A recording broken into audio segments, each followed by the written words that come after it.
It's coming our way, and it's gonna be a big one.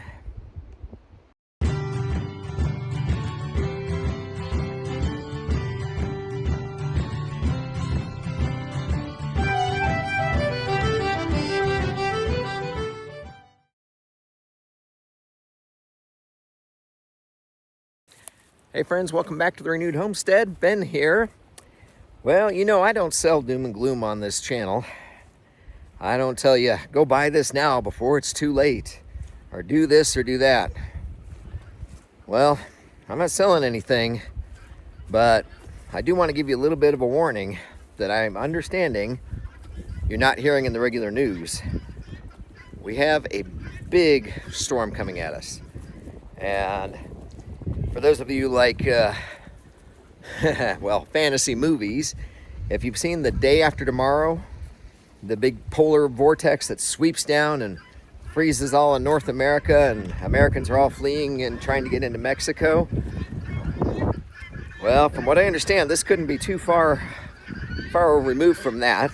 Oh, we need to unplug the fence. Hang on here. I'm gonna let Belle out. We're gonna go for a little walk while we talk to you. Hang on.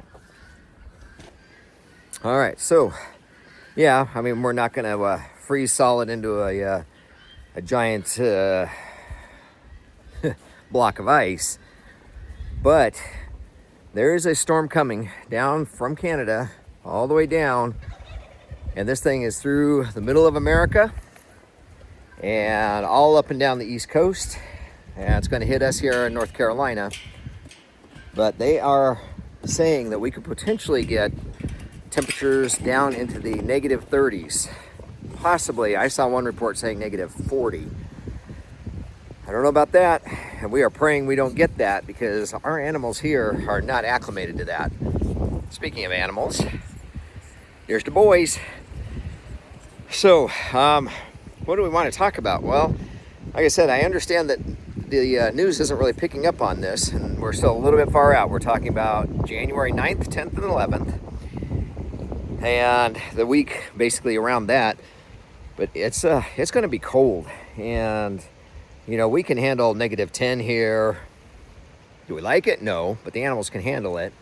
But we are preparing. We're getting the barn set up so that we can bring the girl cows in there, and setting up some kind of a mini, little mini barn or anyway, some shelter for the boys. And then the rabbits, we will be putting cardboard down in their hutches in the back. They've got the little box there.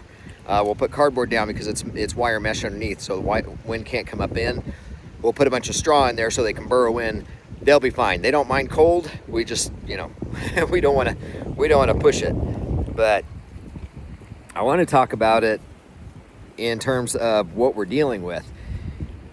And if you watch David Dubine or Weatherman Plus, great channels.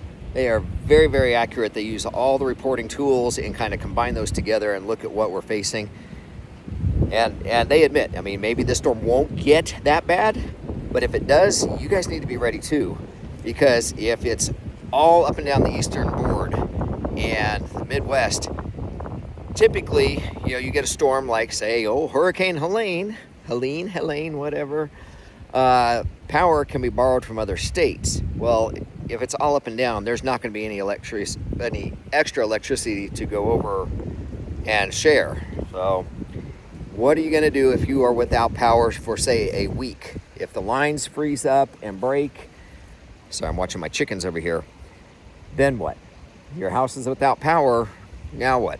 We're good. We've got a wood stove. We can burn wood, and we've got a solar generator, so we're going to have power. Got to be limited about it. But all right, so going back into the mindset of when I was, say, in Phoenix. Now, Phoenix is going to cool off, but they're not going to be snowing down in Phoenix or anything. But what would I do? And I've talked to my kids about this. What if you're in an apartment and the power's off, which means there's no water? What are your steps? What are you going to do?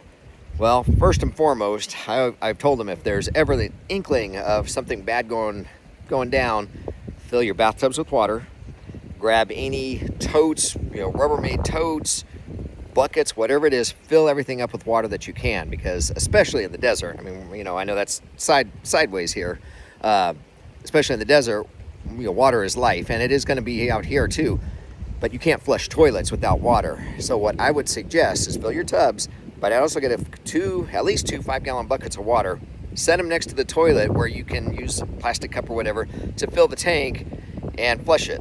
And as my weird 8th grade off-grid teacher, she was something looking back on it, but she used to say, well, if it's yellow, it's mellow, if it's brown, flush it down, in regards to using the toilet. All right, well, there's a tip for you, but keep that water handy. Now, if you're down in one of these areas that we're getting down into the -20s and -30s, and your power goes out and your heat is out, then what? Now what are you going to do? Well, you can get those buddy heaters. They can, from my understanding, check the manual, hook them to propane, and they can be run in the house. But do be careful of emissions, and also be careful if you've got kids or dogs or something and that thing gets knocked over. That is a huge fire hazard. You've got to be careful with that. But again, even if you're using a pony tank like from your gas grill, 5, maybe 7 hours, probably tops. And if you're out for 3 or 4 days, you're pushing it. Hey, Belle, come on, let's go up the hill here. We're gonna go through the fence. There we go. There we go. Up the hill, baby. All right, do a little walk and talk here. See, all the chickens are waiting for me to feed them. It's getting that time of day. All right, baby, let's go up. Let's see, I don't know if I can swap this around. Let me try here. No, I can't. Well, you're stuck looking at me. So, all right. How about if we go backwards? One of our logging roads that we put in before the logging crew came up on the other side. It's a pretty little walk up here. Everything's dormant for the winter. Right, Belle? I'll bet there's a ball at my feet. Nope, I passed it. Hold on. Hold on. Ball? Ball? There we go. All right. So you got water by the toilets, and you know all the drinking water you can put up. Trees are throwing things at me. You got your water, you got your buddy heater. Now I know this sounds weird. Get a tent. And I know you're thinking, why? You're gonna go out and go camping? No. You're gonna set that tent up in the middle of your living room. I'm not kidding. That you can preserve body heat. So get your family in the tent, your loved ones. Make sure you include your dogs and cats. They're gonna get cold too, and their body heat will help you stay warm in there as well. Sounds weird, but you know, make sure you've got, oh, sorry, I'm going uphill. So, you know, you've got your tent, blankets, and all that stuff. And if you have camping equipment, and if you don't, I would suggest going to, I don't know, Walmart or someplace like that. If you can get a small camp stove, you know, you're not going to heat a house with it or anything, but you can cook. Is, you know, a week without power is a long time. And if it's this bad, you're going to have icy roads. You're not going to be able to go and get food. You're not going to be able to order food. So you've got what you've got. And I've talked about this in other videos. I've actually talked about all this before, but crunch time, right? So go and pick up some little, even at the dollar store, solar lights, like the little ones out in the yard. I'll show you, I even brought it with me. I have these. They're not expensive. These charge up really well. I've actually had these out in the yard for a good 3 years and they still work, but it's a motion sensor. You can set the time on it, you know, for 30 seconds or a minute, I think up to either 2 or 3 minutes, but these are great. Put them in your window, you get them charged up, and put them in your bathroom. So at night, if somebody needs to use the restroom, it clicks on when you walk in, take care of business, and you go out and it clicks off, so it saves that battery. So if we have 4 days without sun, these last a little while. But I'd also stock up on your batteries and just a couple little book lights or reading lights, because when it's dark and it's cold and you don't, you know when that power is going to come on. Just having some light can be a comfort in itself. But Belle, let's go on up. I know, I'm sounding winded. It's not too bad. It's not that steep, but it is pretty. I like our little monolith here. The guy that we had come out and cut, we had a couple big trees. They were just too big for me to handle, and that one got caught up in another tree, so we had to cut it twice. Again, too big for me to handle. Didn't want to do it. Anyway, all right, so yeah, this storm, you know, we're praying it becomes a big nothing burger. Would really, really like for it to not be anything, but chances are, you know, every few years we get a big one. And you know, after our little hurricane that whipped through here, yeah, we're a little more cautious than we maybe used to be. Hang on, throwing the ball. Good girl. Oh, yeah, just caught up in some branches. Anyway, let me see.